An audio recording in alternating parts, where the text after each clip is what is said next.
All right, I think I'm live. I don't know. Told me it was a poor connection and I'm connected. I don't know what's happening. You guys, the live got deleted on Instagram. I'm so sad about this, but we will do the digestion one again. So probably Friday or Saturday, depending on our schedules. We have to look at our client load. So I'm really sorry about that. There was some really great information there too, but we'll just reiterate what we spoke about today with that live Q&A on digestion. If there's anything we missed, if you guys watched it, let us know here. In future, we're gonna do the lives on Facebook because this is like the second time Instagram has done that to me, where it's deleted the live without like an option to save it. It just kind of crashes. So again, just reiterating, we'll do everything through Facebook because Facebook is way less glitchy. But right now, Tristan's at the chiropractor, so I'm not going to talk about digestion. If you guys do have digestion questions that we didn't cover, I'll be happy to answer them here. But I do want to talk about some of the roadblocks people are experiencing because I know this is so hard and I do kind of repeat myself, but we need these reminders sometimes to just be really gentle as we're healing, to recognize that this is like, it's a slow healing process, right? You're not just changing your nutrition, but you're changing your lifestyle, you're changing your environment, you're changing your baseline. You're also mourning, like there's a mourning process of like goodbye old food, goodbye old ways, goodbye old traditions, right? Like, so embrace the mourning, like recognize where that sadness might be coming from and that frustration. Someone mentioned a couple weeks ago that they are just exhausted. I open your windows because sometimes it can be like the fumes in the kitchen, but that exhaustion is just because you're learning a new skill and you're learning you're retraining that baseline, right? And so what I do want to say is don't hesitate to reach out for help, whether that's with Okay, phone calls keep coming through. So whether you're reaching out for help from a spouse, from your children, or you're hiring someone from your local church, like a 15-year-old, and you're paying them $8 to $10 an hour. I don't know what is the going rate for a 15-year-old to help you do kitchen stuff? Like have them come in twice a week and have them make like 2 dinners. And that way you can refrigerate the one dinner and put it in the oven the next day. All right. And that might take like, an extra 20 to $30 a week to have someone help you. And that might be worth it. I always go back to this analogy of the piano, like utilizing, like when you're learning how to play the piano and like your first few months of lessons, like your brain hurts from having to learn this new skill, from having to learn how to read notes. It's like, do you guys remember typing classes too? Like, okay, where's the A? Where's the Q? Like after those typing classes in school, my brain was like fried. And now you're on a keyboard and and you don't even know where the A is. You can just feel it, right? Like I couldn't even tell you now, where is my A on the letterboard? I'm looking at it right now. But you just push it without even thinking. It's the same way when your skills in the kitchen goes. You're learning new spices, you're learning new flavors, you're trying to figure out a system in your kitchen that works. If you guys have questions, just blurb them out here, okay? But just be patient with yourself and always go back to your why page. So hopefully you all filled out your why page on page 1, all right? Because why are you learning these new skills? Why are you saying goodbye to an old baseline and reintroducing a new one when it is extremely, and it's mentally painful, right? It's mentally draining in the beginning. I do want to remind you, it does get better, I promise. Like it'll become intuitive for you. You'll be like a master chef in no time. You'll reach a point where you're like, I don't need menu plans. I just know how to whip up things. I never thought I'd be that person that could just put 2 and 2 together and make like a whole new meal plan. But with a lot of practice, like literally years of practice, I can now do that. I can just put flavors together and you will too. It just takes practice. One other thing, if you guys, again, shout out questions if you have them. But one other thing I do want to reiterate is which one do I want to talk about first? The healing process. So how does healing actually work? healing is really tricky because we feel like as soon as I eat better, it's just going to be uphill from here, right? But unfortunately, the body doesn't work like that. The body, like, it heals and then it dumps, and then it heals and then it dumps, and then it heals and then it dumps. And so you're gonna feel the healing phases, and you're gonna be like, it's working, yay! And then you're gonna hit a dumping phase, and you're gonna be like, oh, I've completely backtracked. Be patient. Like, you haven't. You are, like, the foundation is there, and your body is just dumping right now. So think of it like this. So you're starting down here, and you're healing, and then you're dumping, and then you're healing, and then you're dumping, and then you're healing, and then you're dumping. And so we're still going up, but as you're going up, you're feeling the highs and the lows and the highs and the lows, okay? So be patient with that. That might go on for like a good year. It might be 2 years. It might just be 3 months. It might be a month. It just depends on where you are in your healing space, all right? Another thing, someone brought up, there's so many dishes. So this is what someone shared with me a long time ago, and it's not something that we've implemented because Tristan doesn't like to throw things away. He's my cute little hoarder. But if it were up to me, I would like, so what she said was have, like, if there's 4 members of the family, you have 4 plates, and you have 4 bowls, and you have 4 spoons, and you have 4 knives and 4 forks, and that's it, because they don't pile up. And then maybe like 2 bowls and 2 trays, and that way it's not piling. You have to like rinse and reuse and rinse and reuse. And so when you look at your sink, it's not this like big pile of dirty dishes. It's a small pile of dirty dishes. If anyone else has any kind of suggestion for getting on top of your dish load, please share it here, because I do know that is an issue. When you are cooking everything from scratch, it looks like something exploded in my kitchen. And then I hate the cleanup. Like, so if you guys have implemented systems for you guys, let everyone know. But that is one system where it's like, you know, get rid of the extra plates and bowls, and, you know, and just use the bare minimum and then reuse it. Instead of, you know, using 5 bowls, maybe you're using 2 bowls and re-washing and rinsing them. And so it's not feeling like 5 bowls anymore.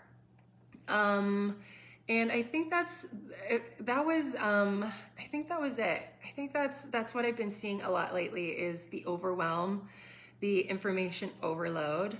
For all the newbies here, if you have just signed up, there is a lot of information. So just go slow. Like, there's no race here. I think most of you are here for 6 months. You've signed up for the 6 months. There are a few of you that are doing the month to month. You're here for a good while. You have a half a year to get this, and it's just practicing. Like, you are not going to become a concert pianist overnight. All right. So just practice, keep reading, with the week to weeks. You can, if your mental bandwidth is all I can do is print it this week, that's fine. You still have access to all of this information for 6 months. So go back to it another time where you have a little bit extra mental bandwidth, and you're like, okay, I can revisit week 1 again, or I can revisit week 3. Just a little bit of a warning, weeks 5, 6, and 7, they're gonna be a little bit information dense. So be careful with yourselves, with your mental and emotional bandwidth there. We're going to be talking about carbohydrates, we're going to be talking about proteins, and we're going to be talking about fats, and it's going to be in lecture form. All right. So there's going to be slides, and it's going to be me lecturing on these things. It's going to be a lot of information. I was going over that information with Tebecca, who's kind of like the membership manager. You've seen her on the group a little bit. She helps me with the content. She helps me organize it. She makes it look beautiful. And so as I was going over that with her, she was even getting a little bit overwhelmed.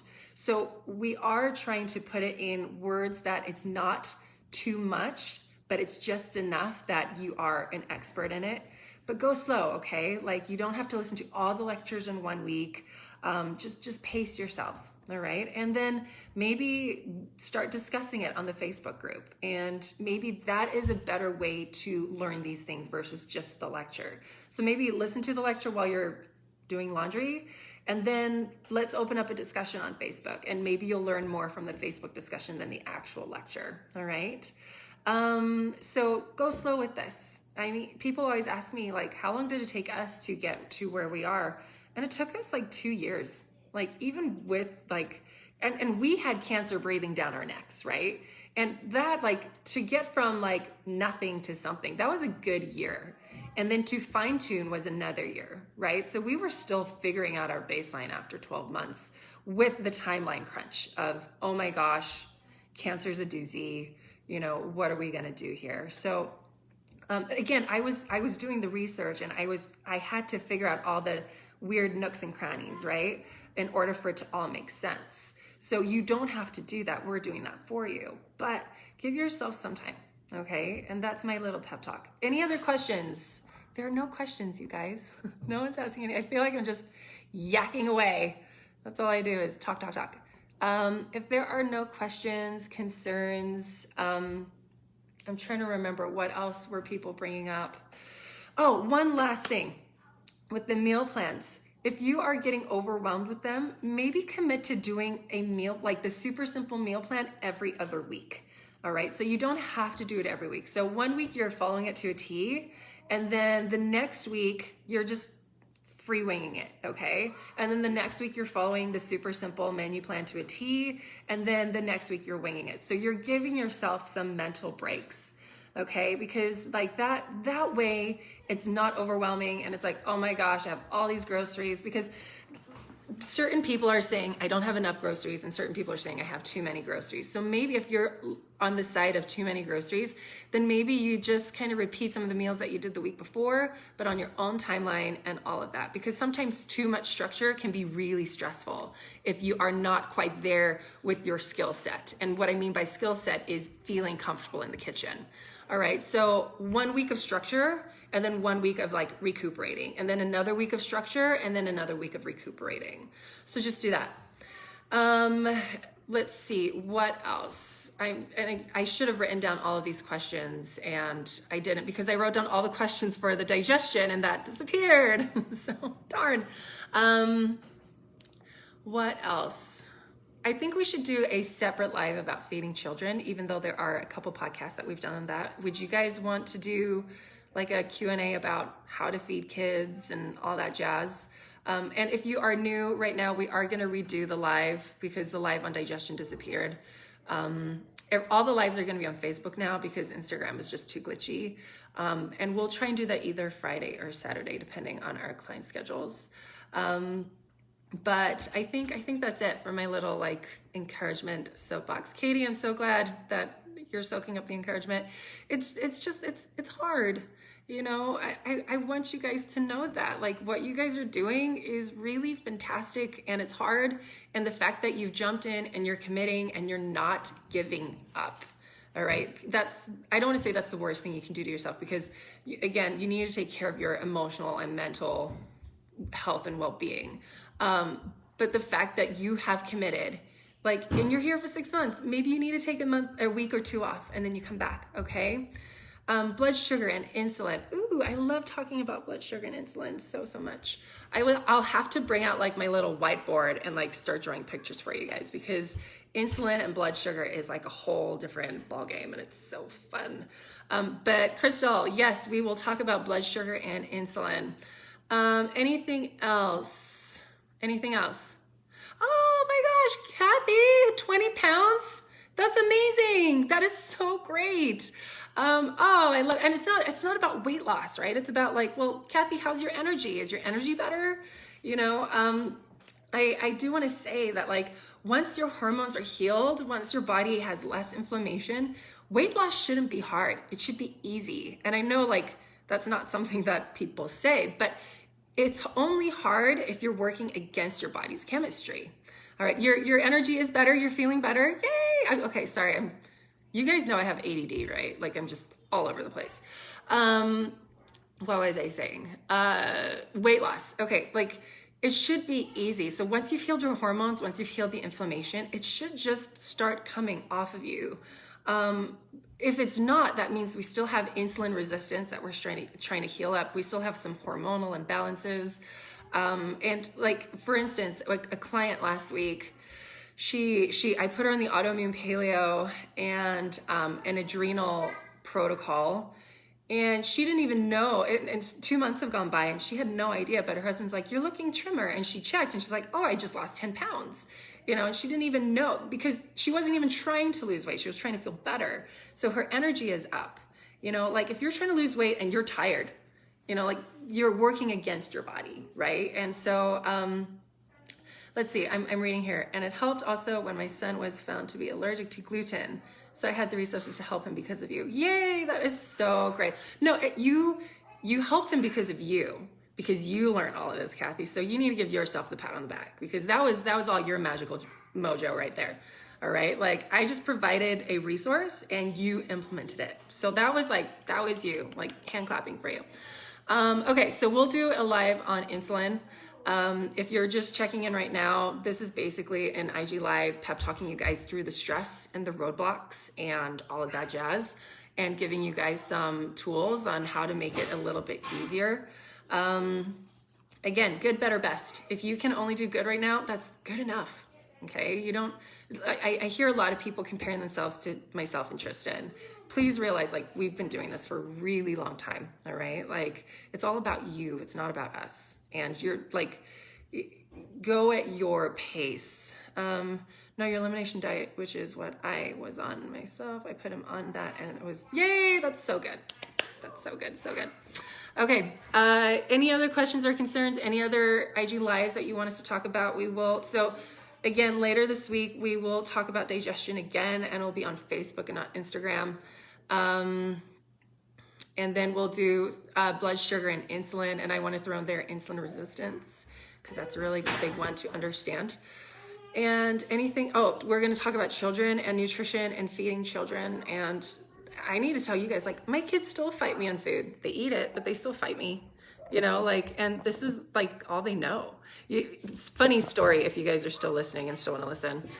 So I bought all of these snacks. I went to Trader Joe's because of this past week's like handout, right? And so I'm like, okay, snack ideas, went to Trader Joe's, bought all the snacks, got the information for the snacks and whatnot. So it's been in our house and my kids have been awful because they're like, oh, snacks and treats. And that's all they want. And so that's why I always say like, if it's not in the house, it's not a problem. And so we'll talk about that. Satori knows I'm talking about her. She just came down the stairs. And so yeah, we'll talk about tools, things that we can do to help ourselves and our children. But like my one goal, like trial and error this to death, if out of sight, out of mind. If it's not in the house, it's not a problem. And that's true for children. They understand that. And if they can choose between like a fruit leather and an actual fruit, they're going to go for the fruit leather every time. That's why I don't even buy them. I don't.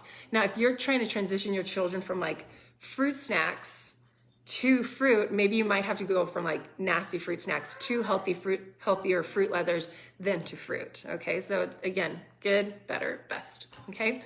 All right, guys, until next time. Thank you again. I know I say this on the podcast all the time. You guys are like showing up for each other, and that is so awesome. You're learning from each other. You're sharing with each other. You're helping each other. And that's really beautiful to be a part of and to witness. So thank you. Like you guys are doing really awesome things. You're doing things that are hard. Like this is really hard. You're going against the grain, right? Like we're going against this culture that has taught us that toxic food is the norm. And when you stray away from the norm, you're publicly shamed. Think about it. Like I have people say, I go to work and they tease me about my salad and they call it rabbit food. Or my family thinks I'm high maintenance because I eat vegetables. Where did that even come from? Like that is a product of our cultural programming. People that eat healthy are high maintenance and they're snooty and they're crunchy and they're, and like that to me is such clever marketing. And so what you guys are doing is you're here and you're going against that. And that's hard and it's uncomfortable and it can feel isolating. And so the fact that you guys are here showing up for each other and saying like, yeah, I experienced that too. Don't worry, you have your tribe. Like your tribe is here and we all understand that. There's more of us than you realize. Like that's really encouraging and that helps a lot. And that helps keep that keeps the momentum going. So you're all healing each other. So thank you. Like it takes a tribe. And you guys are the tribe. So thank you. It's not me. It's not Tristan. It's everyone. Like this wouldn't be possible if you guys weren't a part of it, really. And that's the truth. So thank you for always doing such good work. I love you guys. We really do. We love all of you. We talk about you guys all the time. Like this has been our passion project. So thank you for being a part of it. Like really what you guys are practicing right now, that's like 80 to 90% of your healing journey. It's not the supplements. It's not the doctor's visits. It's not the blood work. It's the work that you're doing in the kitchen, right? It's the work that you're doing as you go grocery shopping. Like that is where the magic is. And that's the hardest part to retrain, unfortunately. And you guys are doing an awesome job at that. So, okay, bye. Love you guys.